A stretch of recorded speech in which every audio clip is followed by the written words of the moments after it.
one Quebecer lived the adventure of a lifetime when he decided to cross the American continent from Vancouver to Tierra del Fuego on his bike. The journey of over 30,000 kilometers took over 2 years, and he says it allowed him to see the most beautiful landscapes, have unforgettable encounters, and also find himself, much to his dismay, in a territory managed by a criminal organization. Sounds like an adventure, and we now go to William Fleury, who's in Quebec City. Hi, William. Welcome to the show.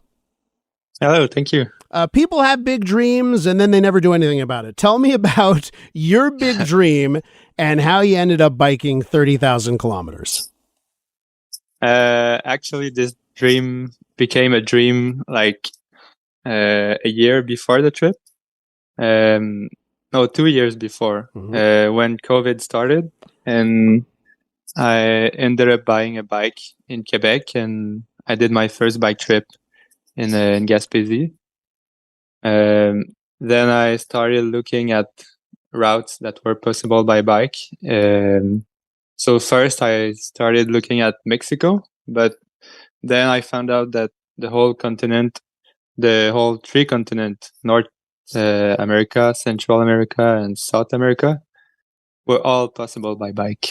So 2 years passed, and I started biking just like that. So what type of planning is involved, to get that route, right? Like, what are the tools that that you're using? Is it like Google Maps and you go on the bike directions? Like, how do you plan that?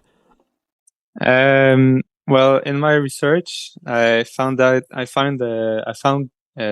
website called bikepacking.com, and bikepacking.com it's a forum with all kind of information for bike travels and routes, mainly routes. So there's routes around the world that people already had traveled and document. So I found information there, and after it's just to connect those routes together. So I was mainly using Google Map, but on Street View. So I would just go and look if there's a path or a horse path or it's lots of exploration also. So your adventure begins, it was September 15th, 2022. You were 21 years old at the time. You leave Vancouver on bicycle. Was there a moment early on where you said, uh-oh, did you start to have regrets, or did you ever think about stopping? I think there's like 3 times where I thought about stopping, but there's one morning in Guatemala where I was under a roof and it was raining, and I just didn't felt like biking, but I had to because my resupplies were out. My supplies were out. Yeah. So I had to go resupply, but just the feeling of not wanted to bike, but having to, that scared me a lot, because I was just in Guatemala still. So I had more than a year to bike again. But yeah, I was scared of the necessity to bike sometimes. We're with William Fleury, Quebecer, who biked over 30,000 kilometers on quite the adventure over the various American continents. William, were you alone the whole time? Did you have people that you'd meet? Like, how did that work? How much solitude was there on the trails? Meeting people on the road is super random. Most of the time that I've met people, it's just in a restaurant or a plaza in the middle of a town. But the whole trip, I think I've been the longest period I've been alone was 3 months in Peru. Wow. And after that, because I was on trails where there's not a lot of tourists and just local people, and when bikers pass there, you could be like 20 minutes apart and never meet the people, the person. So it's really random, but most of the time I just bump into a cyclist.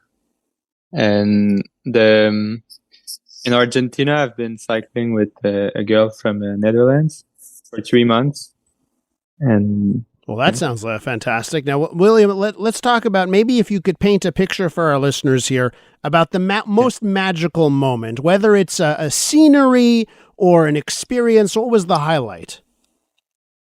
I think the highlight of the trip was it's very hard to say, but I think all South America is the continent, the Andes. It's just magical to be there because traveling the whole because it's one mountain ridge with on like I don't know 20,000 kilometers, and you go through diverse climate and altitudes.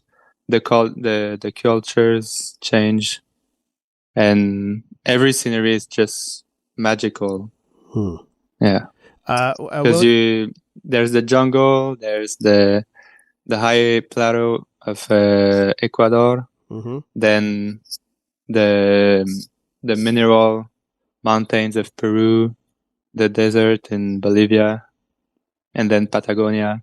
Yeah, it's just South America is full of beautiful mountains, people, culture. Well, I'm looking at some of the photos you took, and they are just glorious. William, to wrap up here, I know you're joining us from your workplace in Quebec City this morning. Let me ask you about the cost. What was your budget here, and how'd you manage to do it? Because I imagine 2 years out there on the road wasn't free. How'd you do it? Well, I started this trip with an easy situation because I still live at my parents' home. So I didn't have to sacrifice anything. And so already there I was quite advantaged. But the cost I would say was, I think I ended up spending $22,000 for 19 months, which I think it's pretty cheap. Wow, yeah. Well, it sounds like for the memories and the experiences, bargain of a lifetime here. William, thanks so much for joining us. You have another trip planned in the future? Yeah, Africa. Wow. Okay. Well, William, thanks for joining us with your experience, and maybe you've provided some inspiration for one of our listeners. I appreciate it. Thank you. I hope I inspired people. Absolutely. That's William Fleury right there, Quebecer, who biked across the Americas.